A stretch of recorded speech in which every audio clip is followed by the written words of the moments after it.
To anybody that is suffering today, to anybody that might be at the kind of beginning, that maybe they're at a place of rock bottom, maybe a parent, that's concerned and isn't quite sure what to do.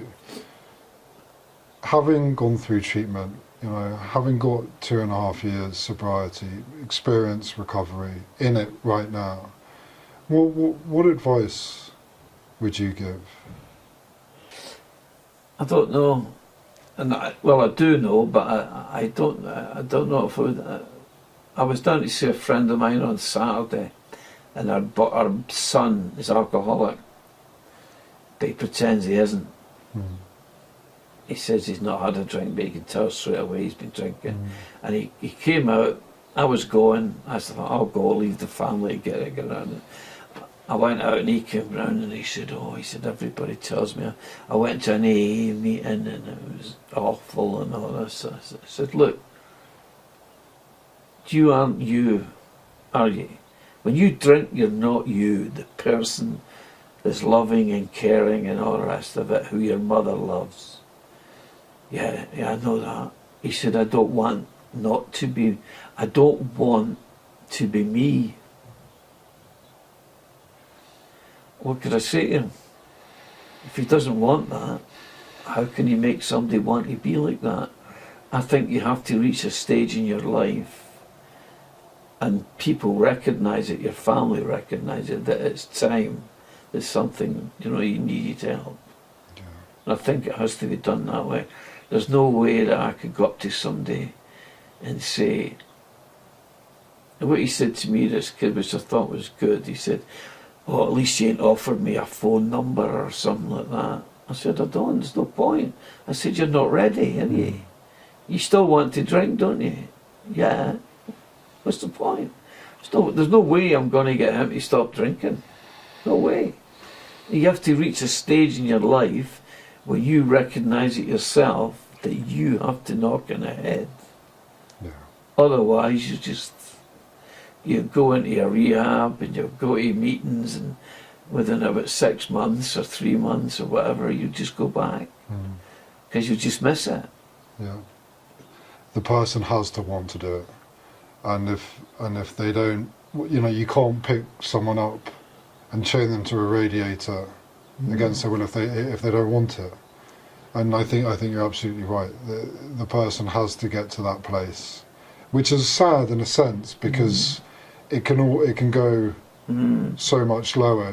We always talk about the rock bottoms, and it is sad that often in lots of cases it has to get to that very severe, very life-threatening, dangerous place for lots of people to finally say, I can't do this anymore and I need help, and to actually kind of accept help if it's offered.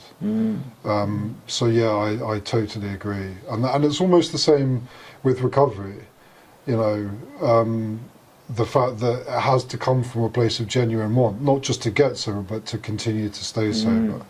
Even if you've done the treatment, you wanted the treatment, and then you're going to recovery, and you start to lose the want. Like you said, if I stop counting my days, if I just not really, then it's kind of little red flags. The complacency, I suppose. Yeah, I think it's sometimes if you don't keep that, it's dead easy just to say, well, I suppose I could have 1 pint. Yeah. I could have maybe 2. I've just go out with the boys. Right? Yeah. There was a young girl at this place yesterday at the DHI Smart meeting, and she's a stunner, absolute beautiful looking girl, and she was saying it's her birthday on Saturday and she's going out with her mates, and it'll be all right, won't it, to have a drink? And I just said to her, no, it ain't. Yeah. I said, don't go. It's a fatal mistake. It is a mistake. And she says, yeah, but it's only one. It ain't only once, is it?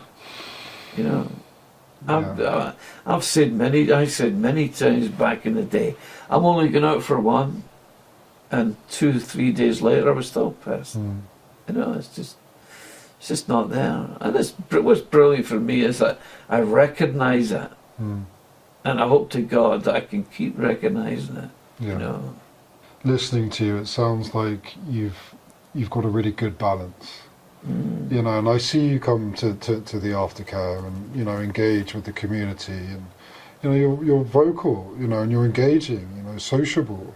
You know, everyone's very, you know, really fond of you when you come here, and you're here regularly, you know, and I think it's, you've got a wonderful energy that you invest into this, you know.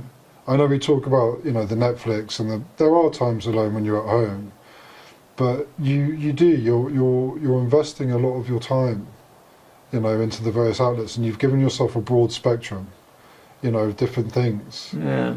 And I think that's a really powerful message to anyone listening. I think it's important to have a broad spectrum. You know, if it's just one, it's so hard to say, because it maybe one thing works for lots of people, or maybe it doesn't. It's so hard. You can't really generalise when it comes to this stuff. But I do think that having a broad spectrum of activities and engagement is positive. You have to have a plan. Yeah. Even if it's only just a 10-minute plan, just do it. You know, it's so important. Yeah. You know, you've got to think to yourself, what am I going to do tomorrow? I mean, I'd lived on my own. A lot of people say, I don't know how you manage it. I manage it by managing myself. I can't do it any other way. I miss my wife like hell, you know. I'd love to, you know, I'd love to sort of, I'd love to meet somebody that, but I just don't. Most of the people I talk to, you know, are good as gold, you know. And people say, why don't you go on Tinder or something like that? I said, I just don't want to. And I think part of the reason is it might affect the way I am, the recovery, like. You know, I'd love to meet up somebody, but what happens if they're alcoholic themselves? And you're into that situation again, like, you know, it's, I enjoy it. I have to say, the one thing that I've learned from coming here, talking to you, talking to people here, is that I really do enjoy it. Yeah. You know? I've wasted a lot of my life just getting pissed up, and, you know, but I mean, I was awarded the MBE about 6 years ago for the work I did on the docks, you know. You know, one of the letters my daughter sent me when I was in here was, Yeah. what's happened, Dad? You know,